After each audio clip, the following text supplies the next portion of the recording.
Para que a Polícia Federal invadiu o celular do dono do Banco Master, Daniel Vorcaro, e fez uma descoberta absurda. Choro e ranger de dentes em Brasília, pessoal. Choro e ranger de dentes. Pois é, gente, o Moraes e a sua família têm 130 milhões de motivos para querer que o conteúdo do celular do Vorcaro jamais venha à tona. Olá, pessoal, sejam bem-vindos. O meu nome é Bruno. Se você gosta e apoia o nosso conteúdo, então deixa o seu like e inscreva-se no canal.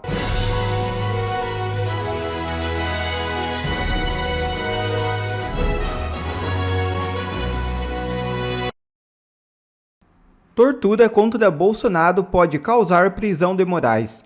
Pedido enviado à PGR pede a prisão do ministro após episódio envolvendo a queda do ex-presidente em sua cela. De acordo com a revista Oeste, o pedido foi assinado pelos advogados Paulo Faria e Felipe de Oliveira e ocorre após o acidente de Bolsonaro. Os dois afirmam que o ex-presidente passou um período superior a 24 horas sem atendimento hospitalar adequado, apesar de recomendação médica e da existência de sintomas neurológicos.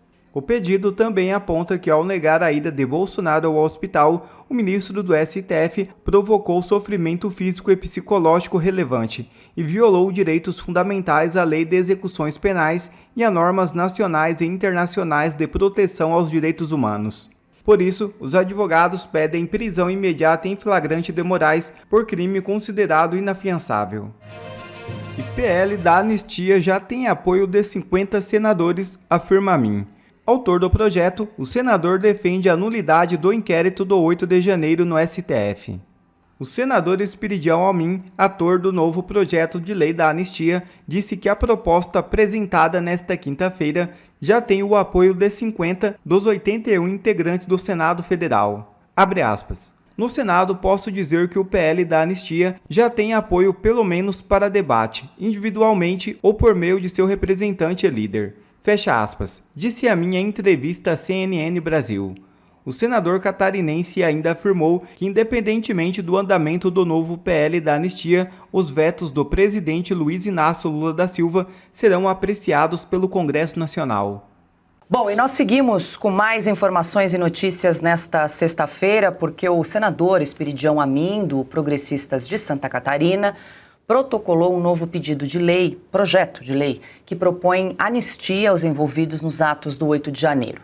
A iniciativa ocorreu depois de o presidente Lula vetar integralmente o projeto anterior, que reduzia as penas dos condenados pelas manifestações. Ao justificar o veto, o presidente Lula afirmou que não sancionaria medidas que reduzissem a gravidade de crimes contra a democracia. Depois da decisão do Planalto, Espiridião Amin apresentou uma nova proposta, substituindo a redução de penas por uma anistia total aos envolvidos nos atos. À CNN Brasil, o senador disse que a anistia é o caminho para a pacificação do país. A anistia foi uma decisão da Constituinte, específica e explícita. Não há hermenêutica nem interpretação do Supremo que mude isso. A anistia, inciso 44 do artigo 5º, é facultada por decisão da Constituinte a esse tipo de crime a que foram condenados, ou todos, ou boa parte, dos condenados do inquérito do 8 de janeiro. O senador também afirmou que já tem o apoio de 50 senadores para debater o projeto da anistia. Acho que o veto vai ser apreciado. Já existe requerimento pedindo isto, um requerimento de uma deputada catarinense, deputada Carol Bertoni. Eu mesmo já subscrevi e vai depender das assinaturas de deputados. Eu contei hoje, está mais ou menos em 70 ou um pouco mais de deputados e 18 senadores, inclusive a minha assinatura, para o requerimento de urgência para apreciação do veto. Mas quero dar uma boa notícia, eu não falei com ninguém a respeito do PL da anistia. Com ninguém. Mandei todas as mensagens possíveis para senadores, principalmente da oposição, mas quero informar que já assinaram em apoiamento ao PL da anistia o equivalente, porque houve assinatura de líderes, a mais de 50 senadores. Sem falar com ninguém. Pode conferir no CEDOL do Senado. No Senado, eu posso dizer que o PL da anistia já tem o apoio, pelo menos para debate, de mais de 50 senadores, individualmente ou através do seu representante líder. Bom, Esperidião Amin também criticou a possibilidade de que a discussão sobre o veto presidencial seja judicializada. O foro legítimo para debater anistia ou dosimetria é o parlamento, porque são os representantes da sociedade. Não são nomeados por ninguém, nem tem obrigação, cada um dos representantes do povo, de atender a este ou àquele lobby. Tem que manifestar o que está na sua consciência, influenciada, claro, pela sua base, pelos aqueles que o influenciam, mas é o Congresso Nacional que tem essa responsabilidade e a legitimidade para dar este passo que nos leve à harmonia, que nos leve à pacificação e à justiça, que não foi a preocupação do inquérito de 8 de janeiro. O inquérito de 8 de janeiro foi respeitar uma narrativa de vingança que está envenenando o país.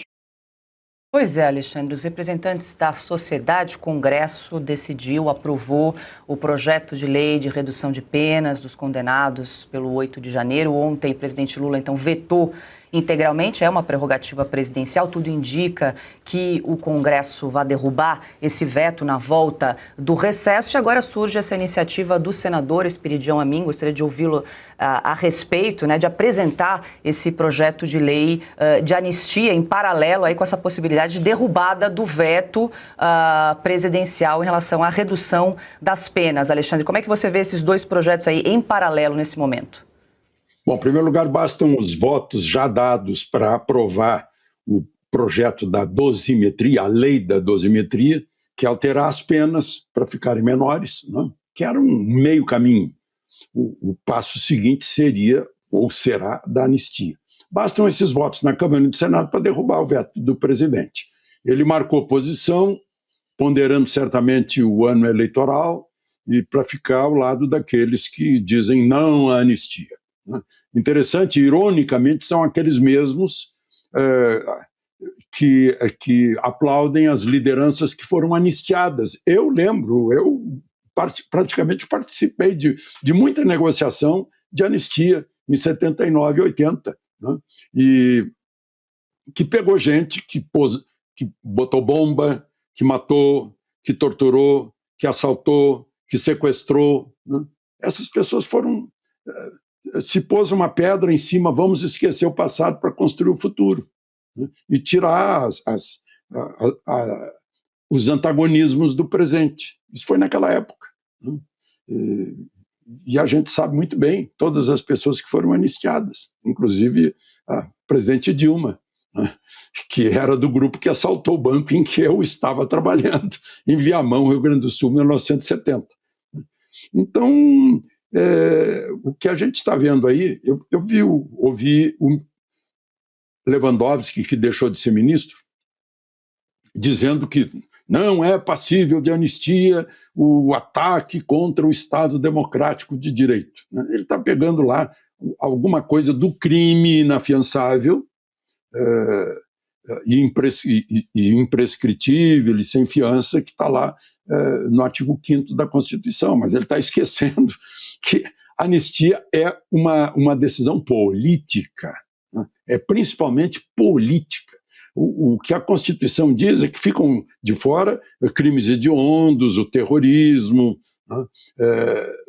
Mas não fala que fica de fora a anistia. Ele está inventando, ele já inventou quando presidiu o julgamento de Dilma, e inventou no parágrafo único do artigo 52 que Dilma, condenada, não precisaria ficar inelegível por 8 anos, como diz a Constituição.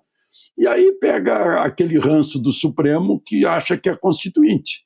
E não é, porque para ser constituinte tem que ter o voto para mudar a Constituição. Isso só acontece em quem está lá no Congresso e não quem está no prédio do Supremo, né? O Supremo pode interpretar a Constituição, não pode declarar a Constituição inconstitucional. Não pode, isso é um absurdo. né? Mas tem havido absurdos aí, como o artigo 321, eu acho, das terras indígenas, está lá muito claro, então estão querendo mudar. Enfim, temos aí um bom futuro para o projeto de anistia do senador Espiridião Amin, num ano eleitoral. Então, de novo, vamos dividir aí as águas, né?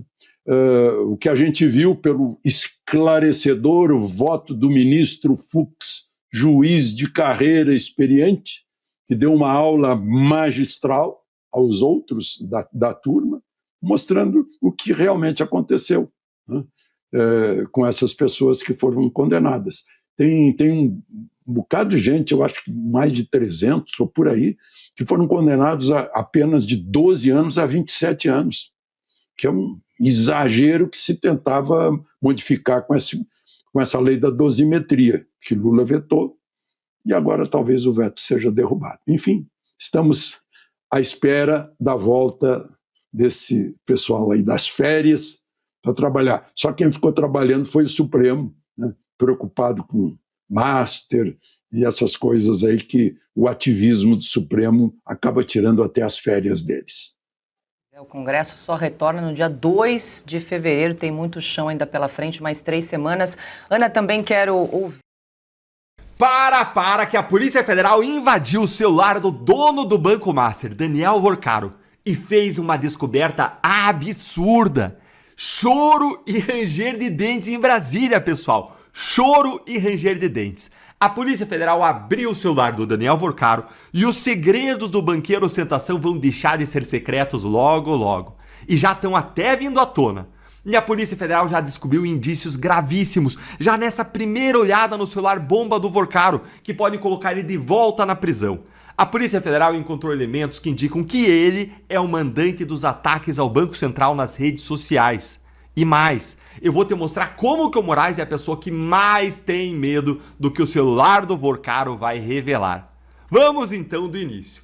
A empresa revelou um verdadeiro escândalo recentemente, que foram as milícias digitais do Banco Master, influencers contratados por até 2 milhões de reais a peso de ouro para publicar vídeos atacando o Banco Central e defendendo o Master.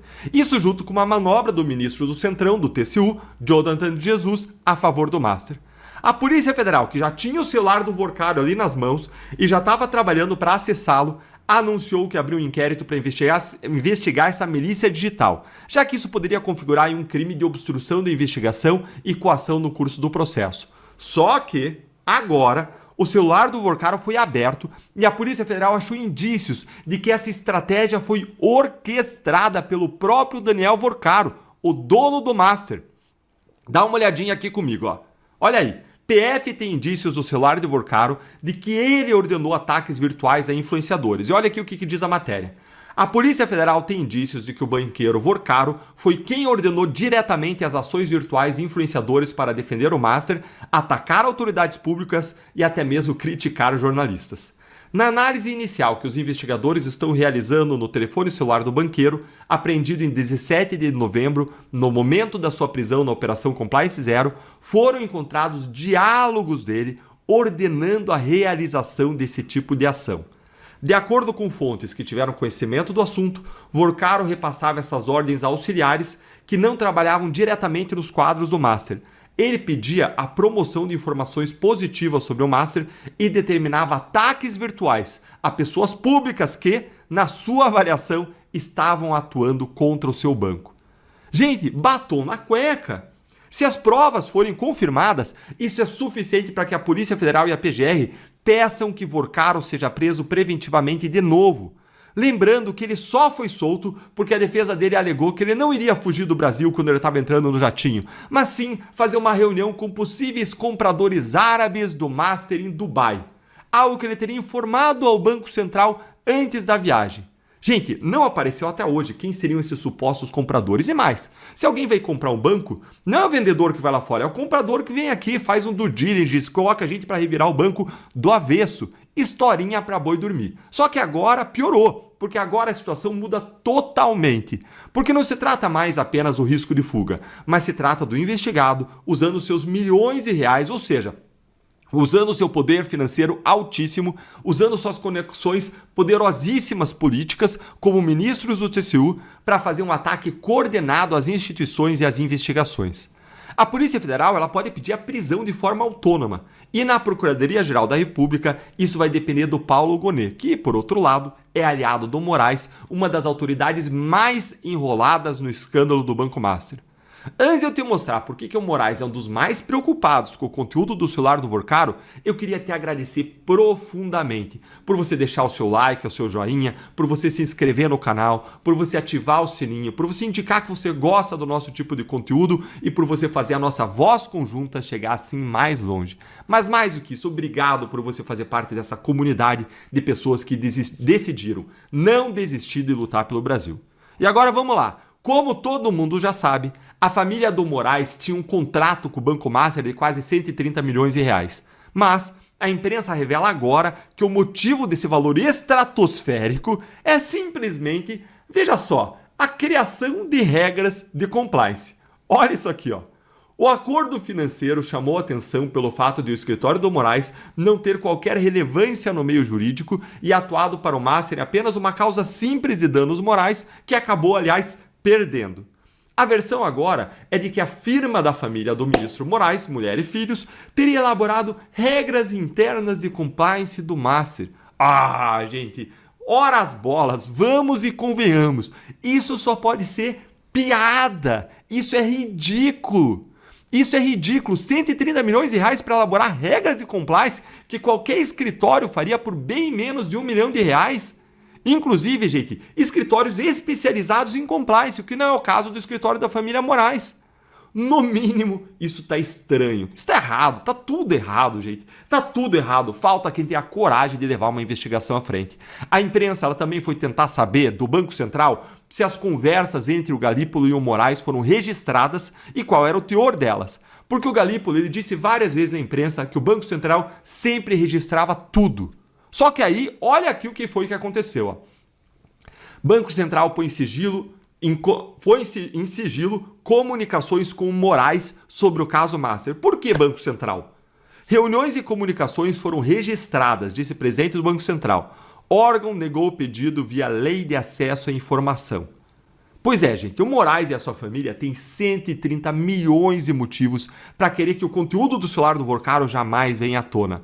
Lembrando que foi de lá, desse celular, que surgiu inclusive o contrato que se tornou público e que virou um escândalo para Alexandre de Moraes.